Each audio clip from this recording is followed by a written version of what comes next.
Kamakailan lamang ay marami pong crypto traders ang napapaisip kung ito na ba ang tamang oras para bumili ng Picoin. At bakit? Dahil may nakita ang mga technical analyst na isang falling wedge pattern sa presyo nito. Isa po itong bullish sign na maaring magdulot ng 50% breakout. Pero totoo nga ba ito? Ano po ang ibig sabihin ng falling wedge? At ano ang mga hadlang na maaring pumigil sa pag-angat ng presyo ni Picoin? Kaya yan po ang siyang ating pag-uusapan sa video na ito. Pero bago po tayo magpatuloy ay pakibasa na lamang po ang disclaimer dito sa ibaba ng ating screen. Ayan, umpisan po natin ang tungkol dito sa falling wedge. Ayan, ano nga bang ibig sabihin ng falling wedge sa presyo ni Picoin? Ayan. Check po natin kaagad yung chart. Ayan po yung falling wedge pattern. Ito po ay mula sa 4-hour chart time frame ng Pi USDT na trading pair. Mula po ito sa datos ni OKX. At ayan, ayon po sa mga eksperto, ang falling wedge ay isa po itong pattern sa price chart kung saan ang presyo ng isang asset ay bumababa ng unti-unti habang ang highs at saka lows nito ay lumiliit. Sa madaling salita, parang bumubuo ito ng isang pahigpit na tatsulok pababa. Kapag nag-breakout ito sa itaas ng wedge, kadalasang sinyalis ito ng bullish reversal o bigla ang pag-angat ng presyo. Sa kaso po ng Pi USDT na trading pair, ang presyo po nito ay kasalukuyang nasa 0.6876. Malayo na po sa dating peak price nito.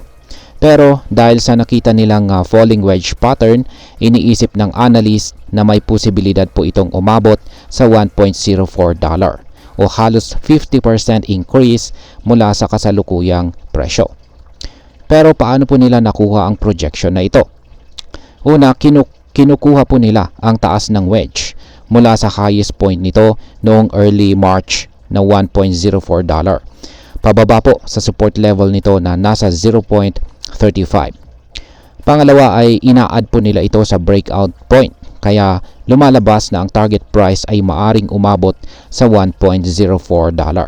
Mukhang promising ito, di po ba?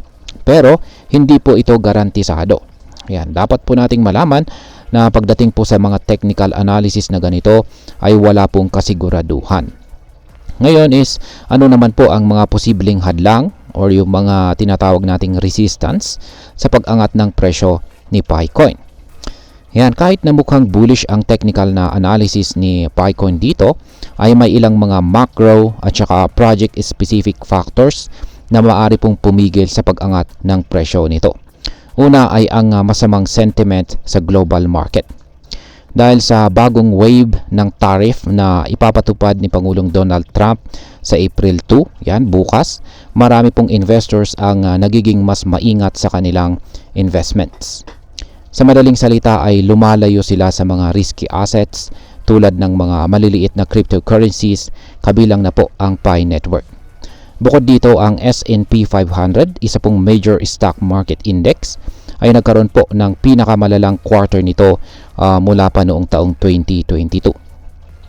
Kasabay nito ay bumaba rin ang presyo ng maraming top cryptocurrencies tulad po ni Bitcoin at saka Ethereum. Kapag ang mga malalaking investors ay lumilipat po sa mas stable na investments, naapektuhan ang presyo ng mas maliit na crypto projects tulad po ng Pi Network. Pangalawa ay ang Binance listing issue. Ayan.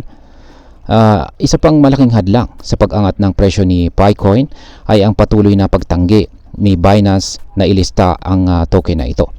Alam naman natin na kapag nalista ang isang coin kay Binance, mas marami po ang nagkakaroon ng access dito. Mas nadadagdagan ang liquidity at mas tumataas ang demand. Pero kahit na 88% ng Pi community ang bumoto para sa Binance listing, nananatiling off the list pa rin ang Picoin sa ngayon. Dahil dito ay marami pong potential buyers ang nagdadalawang isip na mag-invest sa Pi Network, kaya hindi agad sumisipa pataas ang presyo nito.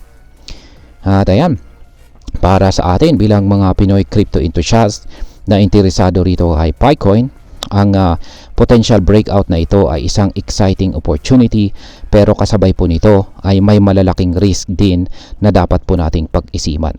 Ayan, pag-isipan. Kung tama po ang technical analysis, maaring kumita po tayo ng malaki. Ayan, kapag tayo ay makakabili sa mababang presyo nito ngayon. At syempre, kapag tayo ay makakapagbenta kung umabot ito sa target price na $1.04.